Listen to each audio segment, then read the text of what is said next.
हमारी आने वाली पीढ़ियां कमजोर पैदा ना हो, इसलिए भी हमें गांव-गांव किसानों को समझाना होगा कि यूरिया का उपयोग कम करें। यूरिया के कारण बहुत बड़े संकट आ रहे हैं। यूरिया से हमारी मिट्टी, हमारे जल, उस पर बहुत विपरीत असर होता है।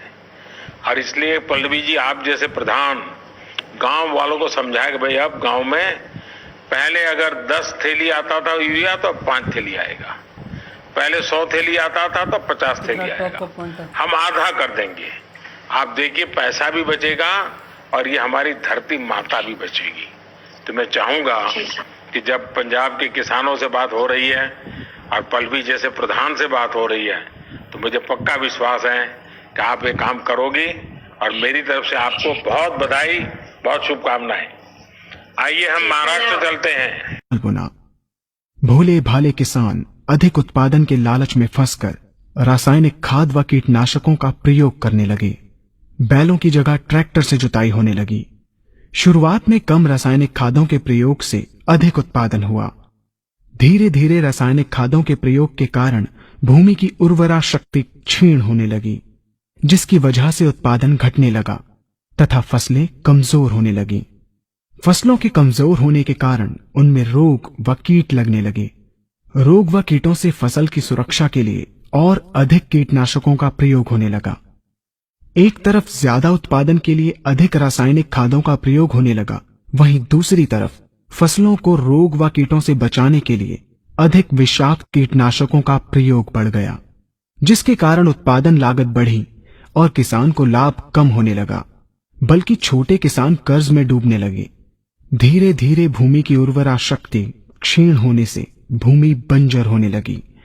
रासायनिक खाद व कीटनाशकों के कारण खाद्यान्न भी विषाक्त हो गए तथा जलवायु भी प्रदूषित हो गई, जिसके कारण मानव, पशु पक्षियों के स्वास्थ्य पर प्रतिकूल प्रभाव पड़ा, जिसका परिणाम आपके सामने है। मानव स्वास्थ्य पर रासायनिक खादों के पड़ने वाले प्रभाव को आप ऐसे समझें। जब किसान फसल में रासायनिक खाद डालता है तो रासायनिक खाद में उपस्थित विषाक्त रसायन जल में घुलकर सबसे पहले जल को प्रदूषित कर भूमि के अंदर उपस्थित केचुए व सूक्ष्म जीवाणुओं को मार देता है। ये बात सभी किसान अच्छी तरह से जानते हैं कि केचुए व अन्य सूक्ष्म जीवाणु भूमि की उर्वरा शक्ति को बढ़ाने के लिए अति आवश्यक होते हैं। विषाक्त रसायन के कारण इनकी मृत्यु हो जाने से भूमि की उर्वरा शक्ति नष्ट हो जाती है तथा भूमि कठोर होकर बंजर होने लगती है। रासायनिक खादों के विषाक्त रसायन पानी के माध्यम से अन्य खनिजों के साथ फसल के अंदर पहुंचकर फसलों को विषाक्त बना देते हैं। बाद में जब खाद्यान्न के रूप में मनुष्य या अन्य पशु इन्हें खाते हैं तो ये विषाक्त रसायन मानव स्वास्थ्य पर बहुत ही बुरा प्रभाव डालते हैं तथा मनुष्य के अंदर तरह तरह के रोग उत्पन्न करते हैं। जब हम जैविक खाद का प्रयोग भूमि पर करते हैं तो जैविक खाद पानी में मिलकर पानी को प्रदूषित नहीं करती।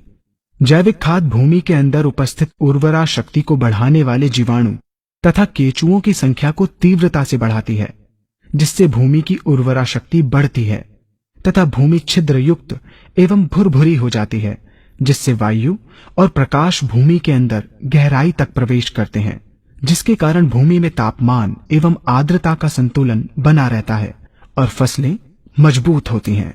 जैविक खाद में विद्यमान तत्व खाद्यान्न के माध्यम से मानव व पशु पक्षियों के शरीर में पहुंचकर स्वास्थ्य लाभ पहुंचाते हैं। जैविक खादों के प्रयोग से फसलें अच्छी और मजबूत होती हैं, जिसके कारण उन पर रोगों एवं कीटों का ज्यादा प्रभाव नहीं पड़ता।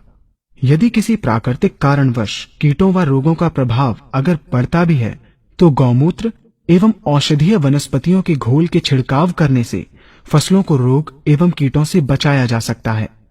गौमूत्र एवं अन्य प्राकृतिक औषधियों के मिश्रण के छिड़काव से फसलों का कम लागत में बचाव हो जाता है तथा वातावरण पर भी कोई दुष्प्रभाव नहीं पड़ता। यहाँ हम आपको तालिकाबद्ध तरीके से दोनों